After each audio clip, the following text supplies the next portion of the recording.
I used to think the subway was the one place you could disappear for a little while, just another face in a crowd, another story swallowed by the noise. But lately, I've realized that some disappearances aren't temporary. Some people ride a train that no one else remembers. It started on a rain-soaked Thursday night, the kind that turns the city's underground tunnels into veins of silver light and shadow. I was working late again, another double shift that blurred into static in my head. By the time I reached the platform, the last train had already pulled away. At least, I thought it had. The station was almost empty, just a flickering row of lights humming above, and the smell of damp concrete rising from below. I checked the schedule board. The screen was dead black, like someone had shut off time itself. Then I heard it. A soft rush of air, a vibration beneath my shoes. Another train was coming. But that wasn't right. This line shut down after midnight. Still, I stepped closer to the edge, peering into the tunnel as a faint white glow emerged from the dark. It wasn't the harsh yellow of the usual city trains. This light was clean. Too clean. When the cars finally slid into view, I saw my reflection in the glass, a warped, ghostly version of myself staring back through spotless windows. The train stopped without a sound. The doors opened with a faint hiss. No announcements, no rumble of brakes, just an expectant silence, like the world was holding its breath. Inside, everything gleamed. The floors looked polished to the point of being wet, though they were dry beneath my fingertips. The seats were empty, lined in a pale gray fabric that seemed untouched by time or dirt. Even the smell was strange sterile, faintly metallic, like old coins and rainwater. I should have walked away, but curiosity, it's a dangerous thing when you're alone long enough. I stepped inside. The doors closed behind me. There was no motion, no lurch forward, not even the hum of the engine. Yet, when I looked out the window, the tunnel was moving. Or maybe I was the one standing still and everything else was sliding away. A voice broke the silence, then not over an intercom, but inside my head. A whisper, familiar, welcome back. I spun around. The car was still empty. My pulse kicked in my throat. Who's there? Silence again. But the reflection in the window shifted slightly, as if someone had moved behind me. I could see myself, yes, but in the seat next to mine, a faint outline formed. The shape of a person, blurred at the edges, as if the world couldn't quite decide whether they existed. I blinked. They were gone. The train passed through a station then. I pressed my face to the glass, trying to read the sign, but there was none. The platform lights were dim and flickering, and I could have sworn I saw shadows standing perfectly still along the walls. Dozens of them. Each shadow faced the train, each one unmoving. Then I noticed something worse. As we passed, one of them lifted its head. No, not its. His. It was a man. His eyes were hollow, unfocused, his mouth slightly open as if mid-sentence. His face looked familiar.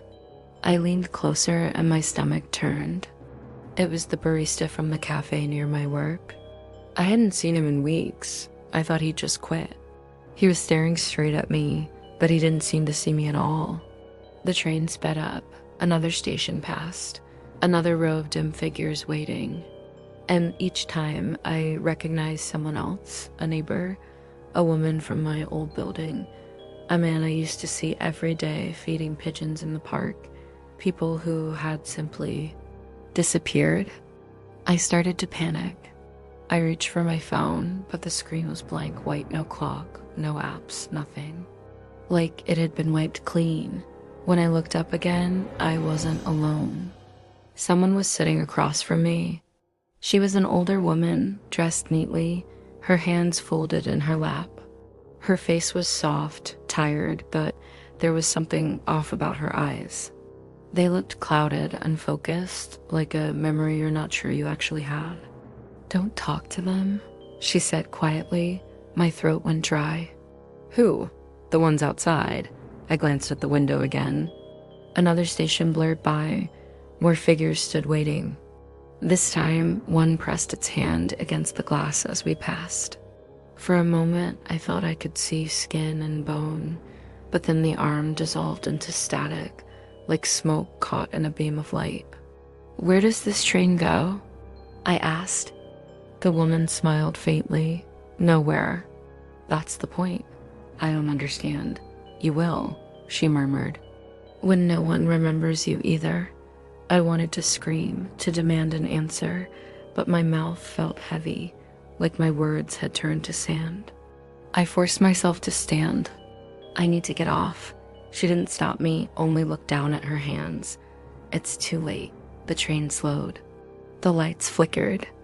The doors opened onto another empty platform. No signs, no advertisements, just concrete walls that seemed to breathe faintly in the cold. I stepped out. The moment my foot hit the platform, the air changed.